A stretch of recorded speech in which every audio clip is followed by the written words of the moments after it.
কোনো কিছু নিয়ে বেশি আশা করলে যে সেটা পূর্ণ হয় না আর সেটা যে মাটি হয়ে যায়, এটা যে কত বড় সত্যি কথা সেটা আজকে আমি এই পার্সেলটা দেখে বিশ্বাস করলাম। সো হ্যালো এভরিওয়ান, কেমন আছো তোমরা সবাই? আশা করি সবাই ভালো আছো আর আমিও খুব ভালো আছি। তো আজকে আমার হাতে যে পার্সেলটা তোমরা দেখতে পাচ্ছো, এটা হচ্ছে রুম ডেকোরের একটা প্রোডাক্ট।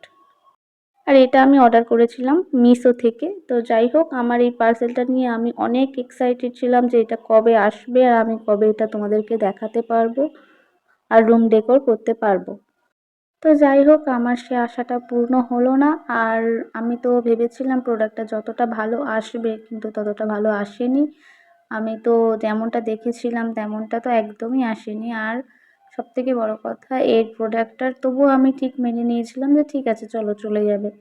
কিন্তু তারপরে আমি দেখলাম যে প্রোডাক্টটার একটা কোণাতে ফাটা, আর তখনই আমার মনটা সত্যি ভেঙে গেল, কারণ আমি ভাবতে পারিনি যে এরকমটা হবে। তো দেখো, তোমাদেরকেও দেখাই, দেখো প্রোডাক্টটার একটা কোণাতে ফাটা। তো বলো আমি এটা নিয়ে কি করব বলো? তো যার জন্য আমাকে এক্সচেঞ্জ করতে হলো। আর এটা দেখে সত্যি আমার মনটা ভেঙে গেল। তো যাই হোক, আমি এটা এক্সচেঞ্জ করতে দিয়েছি। তো কেমন আসে তোমাদেরকে দেখাবো। তো ততক্ষণ ভালো থেকো, সুস্থ থেকো, টাটা।